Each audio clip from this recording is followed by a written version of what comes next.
तो जैन साथियों, आज का सेशन हम शुरू करते हैं दल बदल कानून। क्या होता है एंटी डिफेक्शन लॉ और किस संविधान संशोधन के द्वारा एंटी डिफेक्शन लॉ को लाया गया। तो बहुत ही अच्छे तरीके से समझते हैं। जैसा कि आपको एक उदाहरण के तौर पे मध्य प्रदेश में कांग्रेस पार्टी में सम्मिलित ज्योतिरादित्य सिंधिया कुछ विधायकों को लेकर के बीजेपी पार्टी में शामिल हुए। ऐसे ही कई राज्यों में जब दल बदल किया जाता है, यानी अपना जिस दल में होते हैं वह दल छोड़ करके जब दूसरे में जाते हैं, तो क्या होते हैं उसके नियम। क्या दल छोड़ने पर सदस्यता चली जाती है या नहीं जाती है, कितने सदस्य जा सकते हैं तो सदस्यता नहीं जाएगी, इन सारी बातों का पता लगाएंगे आज इस वीडियो के माध्यम से। तथा दल एंटी डिफेक्शन लॉ से प्रत्येक एग्जाम में क्वेश्चंस आते हैं। आशा करता हूँ आप समझने की कोशिश करेंगे। चलिए शुरू करते हैं। टॉपिक है हमारा आज का एंटी डिफेक्शन लॉ, दल बदल कानून। इसमें निम्न प्रावधान है।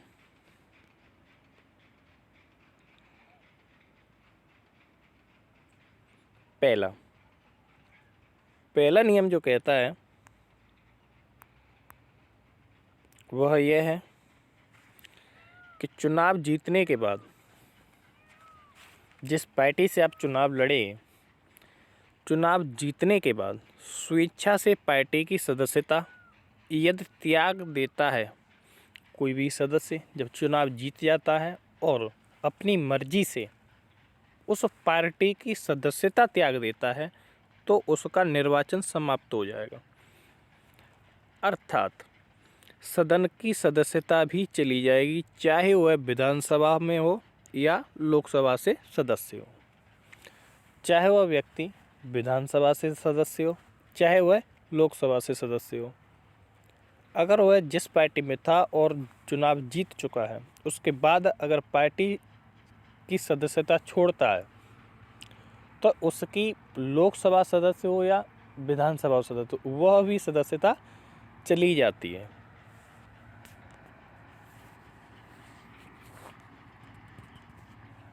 दूसरा क्या होता है, यदि कोई निर्दलीय व्यक्ति चुनाव जीत कर आता है, आपने देखा होगा आमतौर पे बहुत से कैंडिडेट ऐसे होते हैं जो निर्दलीय चुनाव लड़ते हैं और निर्दलीय चुनाव जीत कर आते हैं।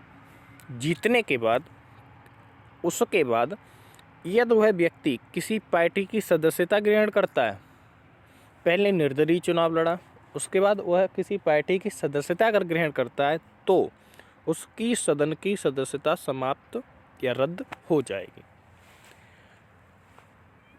कोई निर्दलीय व्यक्ति चुनाव लड़ा, जीत भी गया और जीतने के बाद अगर किसी पार्टी में जाकर सम्मिलित होता है या उस किसी पार्टी की सदस्यता ग्रहण करता है, तो चाहे वह लोकसभा से चुनाव लड़ा हो और चाहे वह विधानसभा से चुनाव लड़ा हो, उसकी सदस्यता समाप्त हो जाएगी। तीसरा नियम यह कहता है एंटी डिफेक्शन लॉ का, यदि कोई व्यक्ति सदन के अंदर दल के या पार्टी के विरुद्ध अगेंस्ट द पार्टी मतदान करता है, तो वह अपनी सदस्यता खो सकता है। ध्यान रखना यहाँ पे बात क्या है, यदि कोई व्यक्ति सदन के अंदर दल के या पार्टी के विरुद्ध अगेंस्ट द पार्टी मतदान करता है, तो वह अपनी सदस्यता खो सकता है। जैसे एक पार्टी होती है, जैसे मान के चलो बीजेपी की पार्टी है, लोकसभा में, केंद्र में बीजेपी एनडीए की पार्टी है और एनडीए में जितने गठबंधन के साथ बनी हुई है, आप बीजेपी की पार्टी मान के चलो, तो बीजेपी की पार्टी से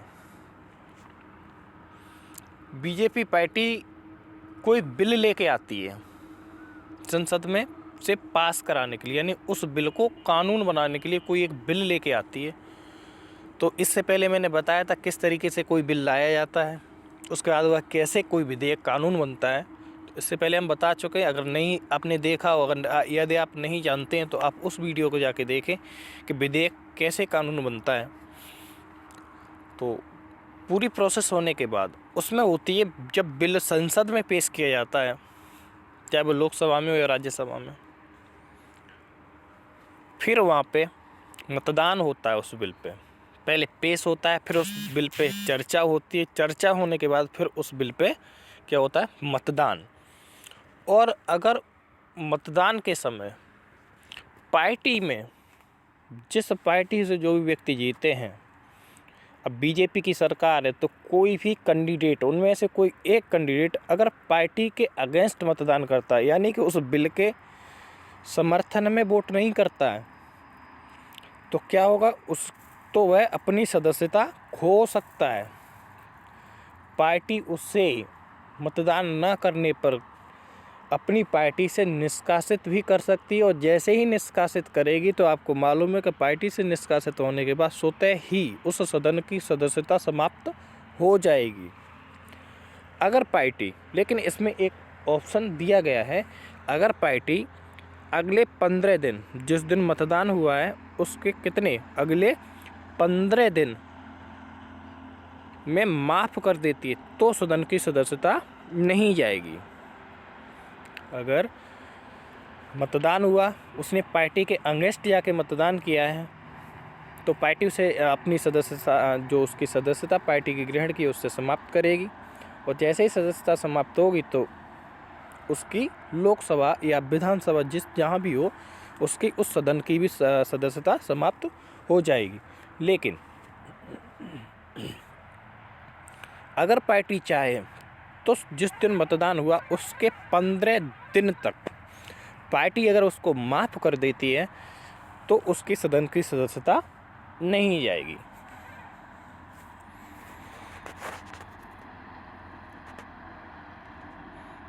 चौथा नियम क्या कहता है, यदि किसी पार्टी के 1/3,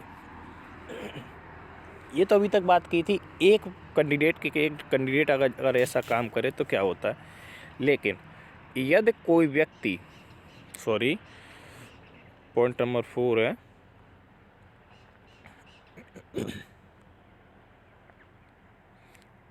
कि यदि किसी पार्टी के 1/3 सदस्य, 1/3 सदस्य या इससे ज़्यादा, अभी तो बात कर रहे थे सिर्फ एक कैंडिडेट की, अगर पार्टी के अगेंस्ट मतदान करता है तो उसकी सदस्यता चली जाती है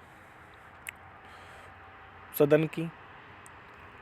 अगर कोई निर्दलीय कैंडिडेट चुनाव जीत कर आता है और कोई पार्टी ज्वाइन करता है तो उसकी सदस्यता चली जाती है।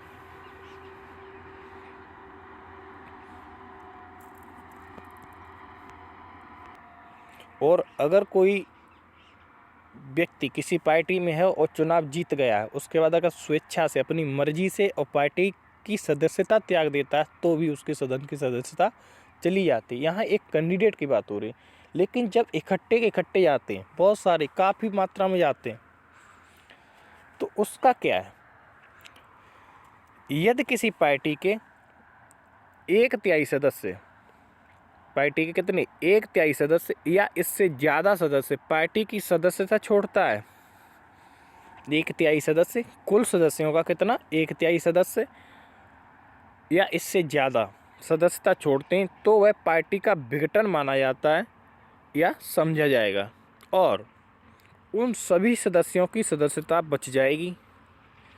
और यदि ये कोई पार्टी ज्वाइन करते हैं तो इनकी सदस्यता चली जाएगी। जैसा कि आपको मालूम था, मध्य प्रदेश में ज्योतिरादित्य सिंधिया ने क्या किया था, ज्योतिरादित्य सिंधिया के साथ बहुत सारे पार्टी के जो कैंडिडेट थे वो ज्योतिरादित्य सिंधिया के साथ त्यागपत्र दिया, तो काफ़ी मात्रा में दिए थे। 1/3 सदस्य अगर त्यागपत्र देते या इससे ज़्यादा तो किसी भी कैंडिडेट की क्या होती, तो उसे पार्टी का विघटन माना जाता, उनकी सदन की, यानी जो एमएलए थे तो वो एमएलए बने रहते, सदन की सदस्यता नहीं आती, पार्टी से भी रिजाइन हो जाता और सदन की सदस्यता भी नहीं आती। और जैसे ही उन्होंने दूसरी पार्टी ज्वाइन की तो उनकी सदन की सदस्यता भी गई। ध्यान रखना, अगर 1/3 सदस्य जैसे ज़्यादा सदस्य सिर्फ पार्टी से इस्तीफा देते हैं तो पार्टी का विघटन समझा जाता है, और 1/3 सदस्य या जो इस्तीफा दे चुके सदस्य हैं वह कोई पार्टी जो ज्वाइन करते हैं उसके बाद तो उनकी सदन की भी सदस्यता चली जाएगी, अर्थात वहाँ पर दोबारा चुनाव होंगे, उन्हें फिर दोबारा से जीत करके आना होगा। लेकिन ऐसा 1/3 सदस्य बहुत आम बात हो गई है, तो मतलब बहुत ज़्यादा केस ऐसे देखने को मिले। तो एक संविधान संशोधन किया 91 कॉन्स्टिट्यूशन अमेंडमेंट 2003, 91वां संविधान संशोधन 2003 के द्वारा 1/3 सदस्य की संख्या को बढ़ा करके यदि सदस्य की संख्या 2/3 है, ध्यान रखना इसमें एक पॉइंट डाला गया कि अगर सदस्य की संख्या 2/3 है तो ये किसी अन्य पार्टी में शामिल हो सकते हैं। 1/3 सदस्य हों तो क्या कर सकते हैं, सिर्फ पार्टी से रिजाइन कर सकते हैं, तो इनकी जो सदन की सदस्यता है वो बच जाएगी। और पार्टी ज्वाइन करते हैं तो क्या हो जाता है, सदस्यता चली जाती है।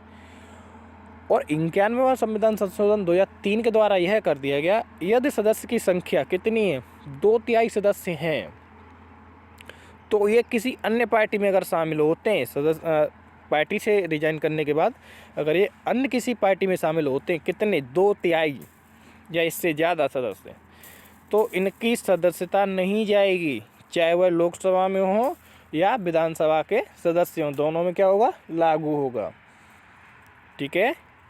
अब ये जो त्यागपत्र देते हैं, सदस्यता जाएगी या नहीं जाएगी, इन सब बातों का डिसीजन कौन करता है। 5वां पॉइंट है दल बदल, यानी एंटी डिफेक्शन पर निर्णय कौन लेता है, डिसीजन कौन लेता है, किसको लेने का अधिकार है, स्पीकर। अब चाहे अगर राज्य की बात हो, एमएलए की बात हो, विधानसभा की बात हो, तो कौन लेगा, विधानसभा का अध्यक्ष। और अगर लोकसभा की बात हो, केंद्र की पार्टी के सदस्यों की बात हो, तो कौन लेगा, लोकसभा अध्यक्ष। कि इनकी सदस्यता जाएगी या नहीं जाएगी। तो कैसी रही क्लास, अच्छी लगे तो कमेंट करके ज़रूर बताना, जैसी भी लगे। तथा अगर क्लास अच्छी लगी हो तो वीडियो को लाइक और शेयर करना ना भूलें। ये क्लास भारत में होने वाले सभी विभिन्न एग्ज़ामों में जिनमें संविधान आता है, बहुत ही महत्वपूर्ण क्लास है। लाइक शेयर करना ना भूलें। जय हिंद, जय भारत, जय श्री कृष्णा, कर विजय श्री कृष्णा।